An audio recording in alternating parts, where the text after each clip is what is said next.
G'day fellow creatures of the internet. This is the most must-see and subscribed Argonian on YouTube, or I should be. If you wanted to check me out, please subscribe to my YouTube channel, Bruzo Dragonius. I just have to figure out, if it's like whatever.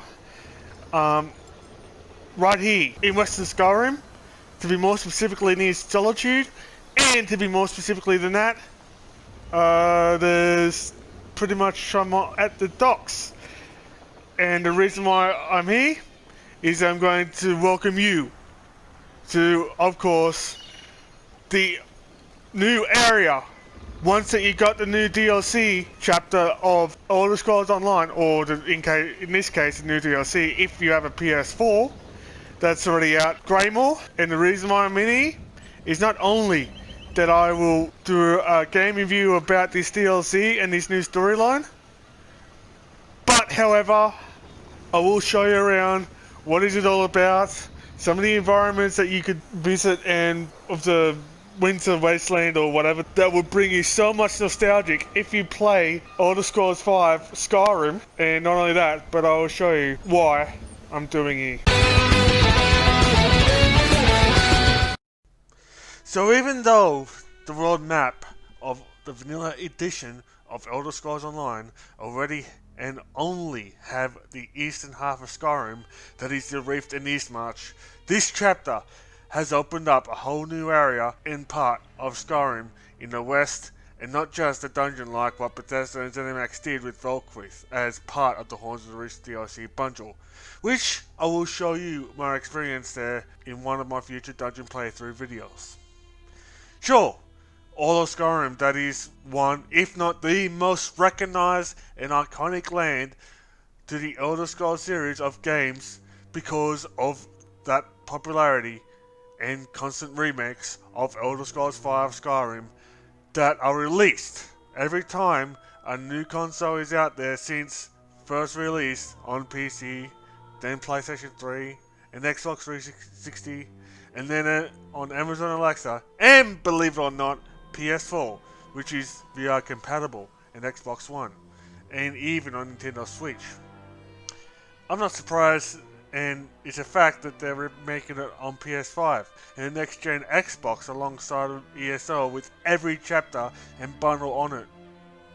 Sorry if I blabber on the remakes of Skyrim, but this is somewhat to do this ESO chapter that is set in Western Skyrim. But the Greymoor chapter on ESO is not just a remake of Elder Scrolls Skyrim. Instead of dragons as the main villain, and actually playing as a dragonborn, you are mainly there to protect Skyrim from other type of evil forces that could destroy all of Skyrim, and other sort of supernatural beings, which is the main reason I decided to go back to the region of Tamriel where I was born. If you decide to type in the comment section under this, Bruzo, you're an Argonian, so you must be born in Blackmarsh and not Skyrim, or something like that. Just know that if you are new to my channel, that by law, not all Argonians are born anywhere near Blackmarsh, and those that do are Marshborns. Since I'm not born in Blackmarsh means I'm also what's called a Lucio. Back to the supernatural evil that plagued Western Skyrim, as it's more of a vampiric nature that also involved of the Icereach Coven. Not to mention that there are also a vast majority of these magical and supernatural storms that are hailstorms that, if not stopped, could potentially create madness unleashed onto the innocent citizens of Skyrim, turning them into mindless zombies or Herafians, proven to be apocalyptic if not stopped. And the results can be proven once I step foot in these areas that are Kilku Temple, which is west of Solitude, and the town of Carthwatch. The events of these storms are very similar in occurrence, like the dragon sightings in Elsewhere and the dark anchors in most parts of Tamriel in the vanilla ESO.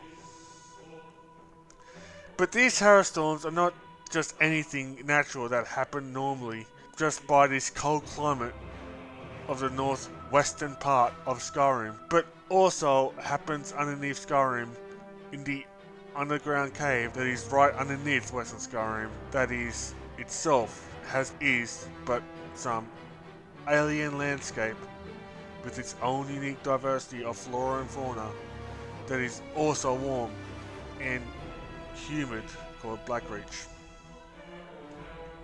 As that Blackridge is split into 3 different areas, all accessed by huge doors and from above at Skyrim, mostly via an ancient Dwemer lives scattered throughout the area. I've been there already since the prologue quest of Greymoor, but there is the bigger part of this cave in this new area. Not to mention that Blackridge can also be accessed on foot, even from above a mine southwest of the map of Western Skyrim, just southeast of Carthwatch, where it housed a decommissioned Dwemer lift, which lead to the underground mining settlements of Dusttown.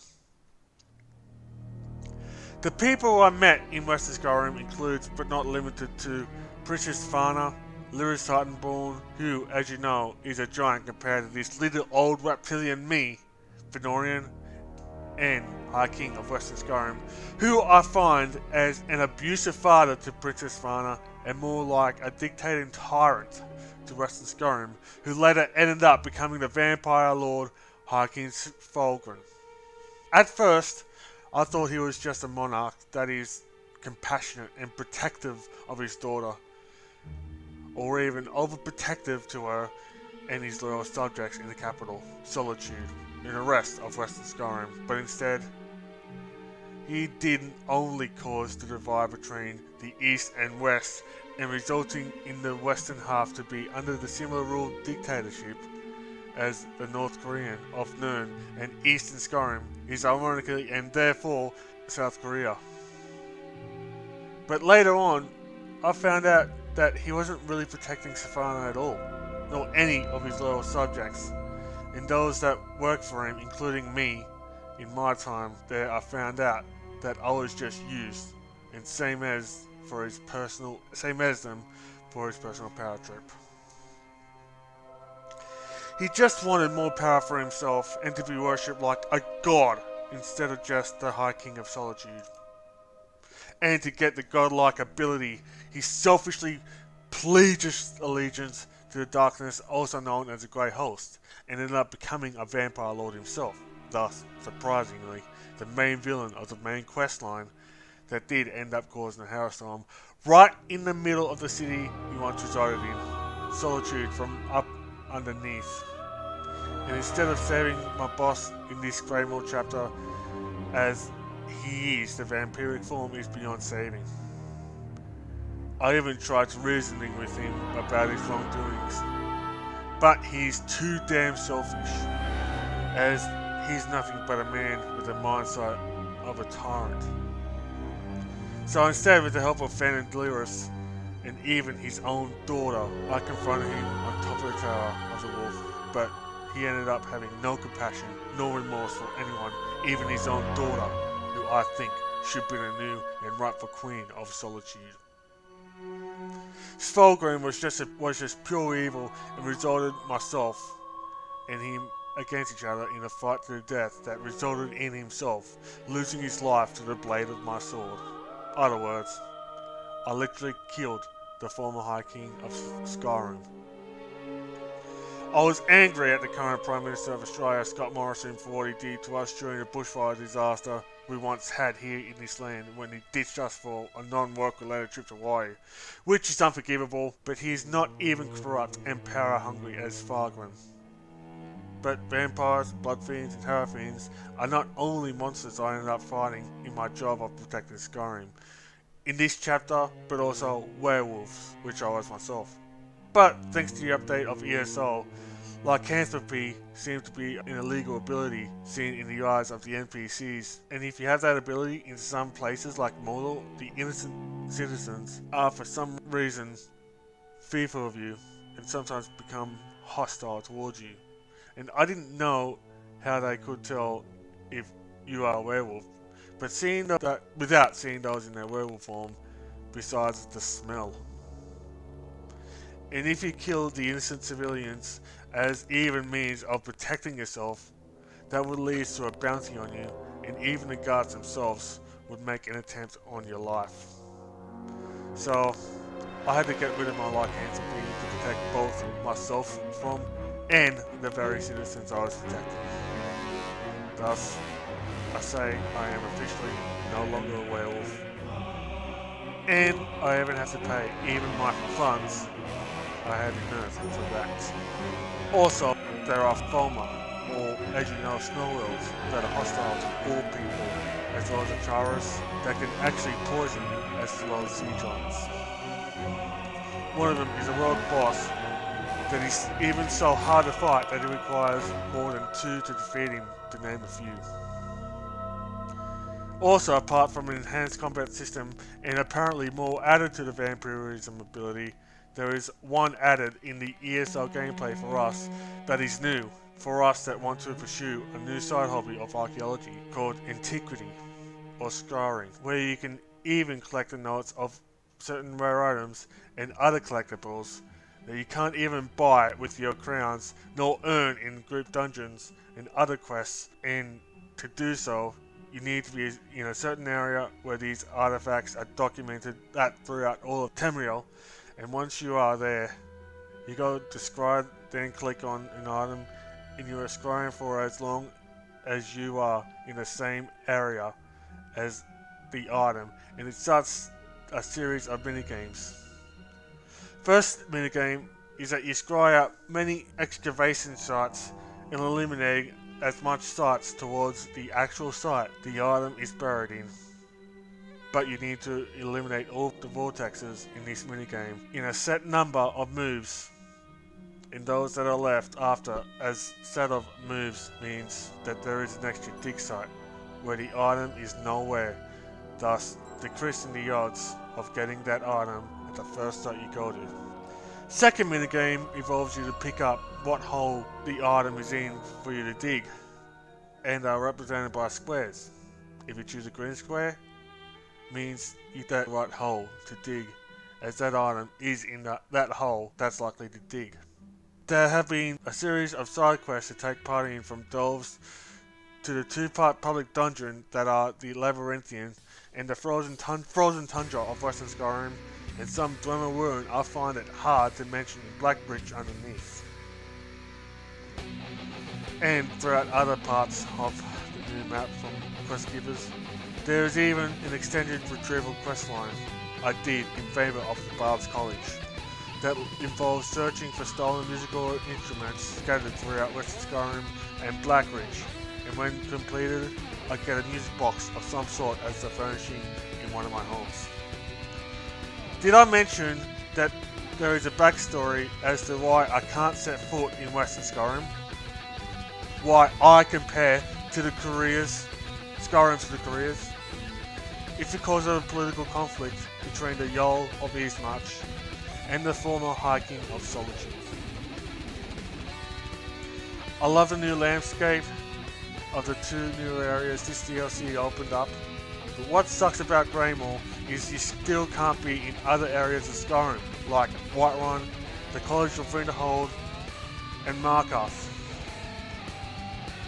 As that I am likely to be in Markarth when the up-and-coming and last DLC of this year-long Dark Heart of Skyrim saga of the same name, and I hope you can venture throughout this entire land of Skyrim. From my experience in this Western Skyrim, I give it 9 1/4 jars of heaps sap out of 10.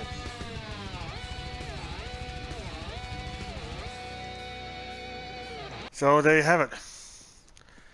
I showed you all I can in the Greymoor DLC chapter of Elder Scrolls Online, right here in the very iconic Lonely Troll that I am in Western Skyrim, to be more specific as Solitude.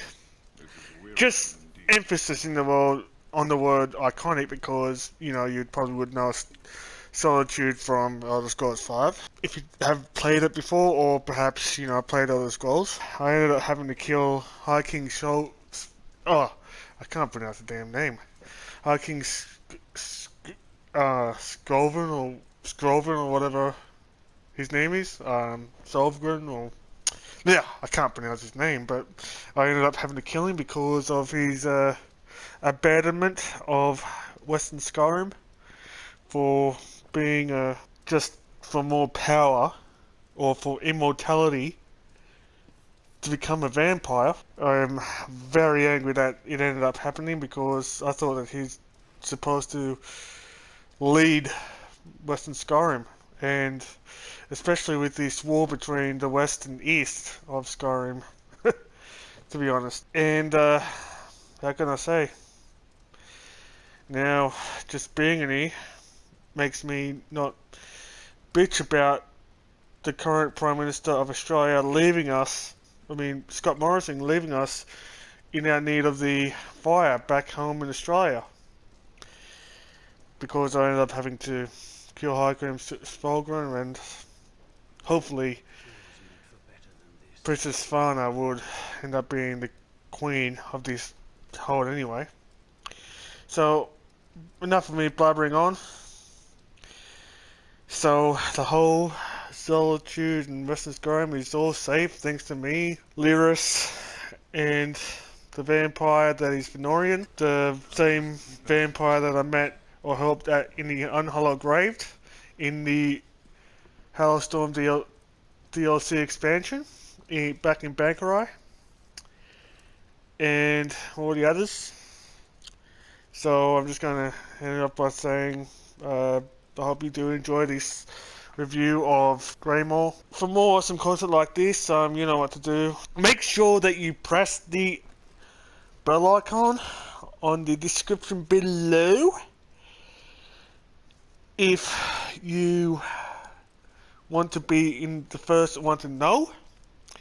You know what to do with press the bell icon, and make sure you be in the notification squad also on your mobile device by turning on the notifications on, so you will know when is my next video coming up. The usual social medias is down in the description below, as well as my artwork tee and my Ko-fi, in case you wanted to support this channel financially. And if you want to buy my t-shirt, I probably would recommend my artwork tee store. You probably would help me out financially with that. My gamer tag is Bruzo 21, which is probably on the side, in case that you wanted to meet me in, wherever I am, probably in Western Skyrim, maybe somewhere else, and you would know that it's me, even if you just look at this face. And as always, so much to do. Thank you so much for watching this. Thank you so much to my new subscribers to my channel. You're all amazing. You're all awesome. Even though that if you're watching it, thank you so much. And as always, this is the most must-see and subscribe Argonian here on YouTube. Wrapping up by saying, live from the Lonely Troll, may the his schedule. Bye for now.